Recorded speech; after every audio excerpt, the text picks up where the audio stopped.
Maria Fuxico é assim, uma associação de artesanato que mexe mais, começou principalmente com fuxico, também tem o crochê, malha, tem bordado, tem patchwork, então também costura, que a gente também trabalha com bolsas, eco bags, a gente faz camisetas e vários outros vestuários.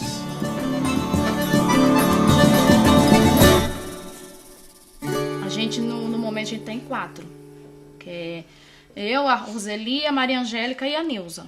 Não é muito, mas como de imediato a gente só tá com 2 máquinas que trabalham com overlock, né? Então as outras 2 já ficam para fazer a assessoria. Mas assim, para trabalhar em feira já não tem como, que se vai 2, né? As outras 2 tem que ficar. E como tem criança pequena, sabe? Então já dificulta um pouco mais.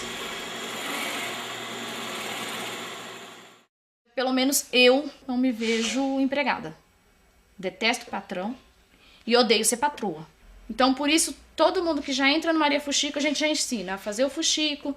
Se quer aprender a trabalhar com crochê e malha, a gente ensina.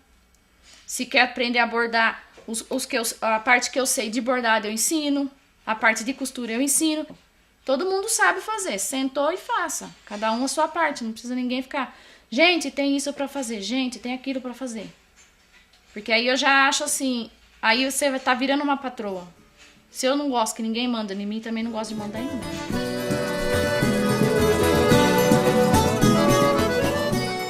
Já tinha procurado a prefeitura pra gente montar o estatuto, sabe? Porque mesmo a gente já fazendo curso de cooperativismo, isso aqui, a gente ainda não tinha muita noção como a gente iria montar o estatuto.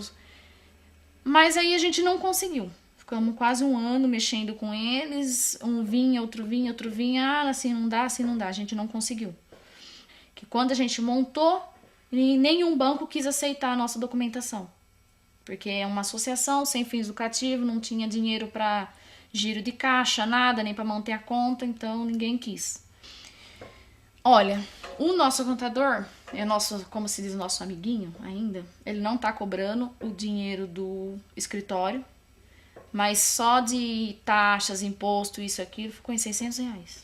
O Maria Fuxico, assim, tem maquinário, mas não tem demanda suficiente para, se por assim, ter uma retirada mensal, vamos supor, a gente tira um salário para cada uma, não tem como. Assim, a gente conseguindo isso e conseguindo um fundo para a gente poder aumentar as pessoas e ter uma renda, porque a turma não fica no Maria Fuxico, é a turma que é uma renda fixa, não tem como a gente dar uma renda fixa. Mesmo assim eu continuo. Porque eu sei que ainda a gente vai chegar aonde a gente quer. Só não pode desistir. E isso não é só o Maria Fuxico, é todos os empreendimentos. Quem acredita na economia solidária e quem acredita em si mesmo.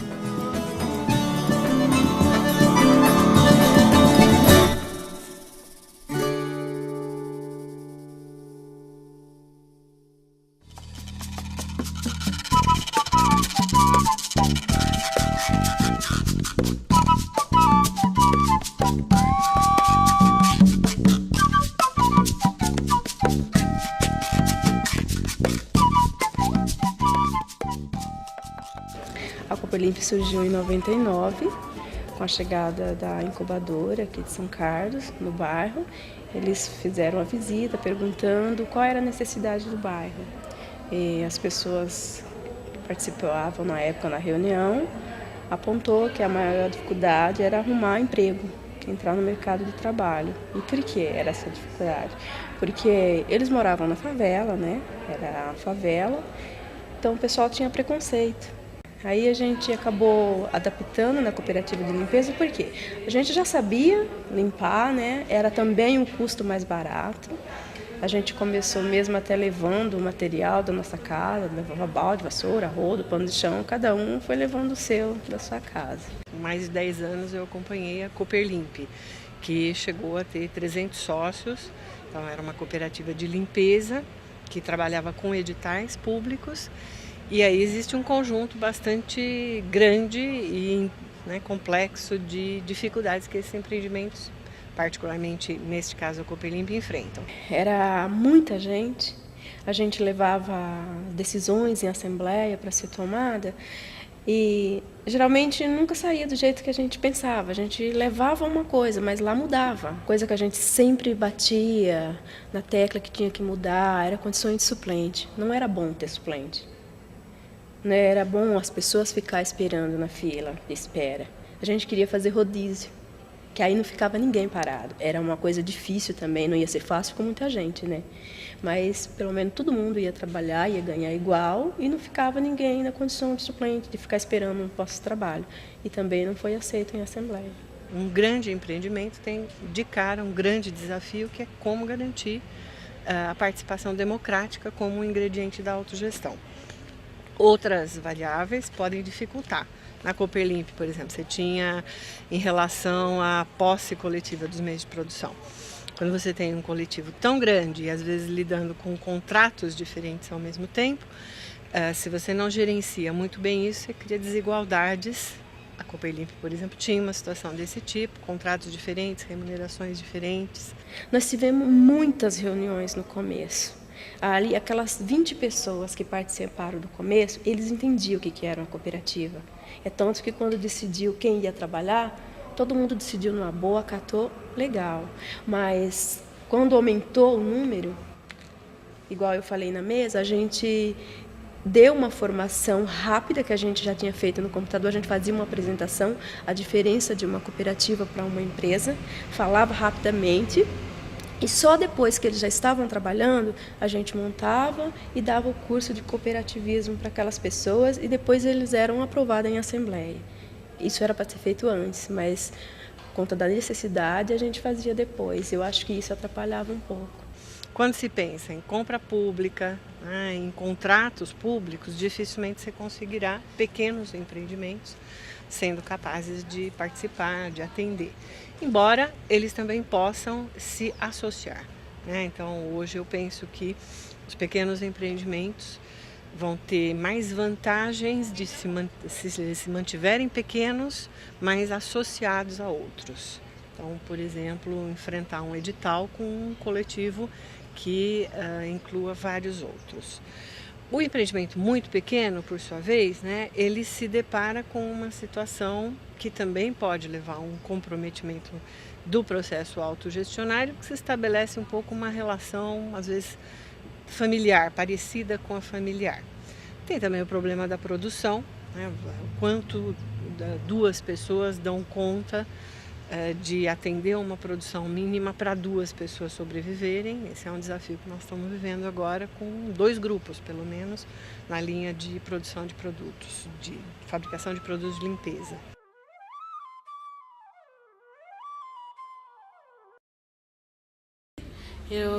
Esse espaço antigamente era da cooperativa, era alugado pela Cooperlimp, na verdade. Aí, antes da cooperativa ser desativada, foi pautado em assembleia se o grupo de produtos de limpeza poderia estar usando o espaço da Cooperlimp para tentar fazer as reuniões, para saber onde seria o espaço do grupo e tal. Aí, no momento que a cooperativa foi desativada, eles pagaram um aluguel uns 4 meses, até a gente ter uma estrutura que os 2 grupos conseguissem se fortalecer e conseguir pagar o aluguel. Na verdade, a gente não, aqui no grupo, a gente não tem muito apoio do poder público. A gente tenta fazer várias reuniões, que é no DAS, né, que é um pouco de apoio à economia solidária, de fazer uma divulgação boca a boca, mas assim, até o momento a gente não tem muito apoio, não. E a gente vende de porta em porta, vende no boca a boca das pessoas. Algumas pessoas já conheciam o sabão, trabalhava na cooperativa.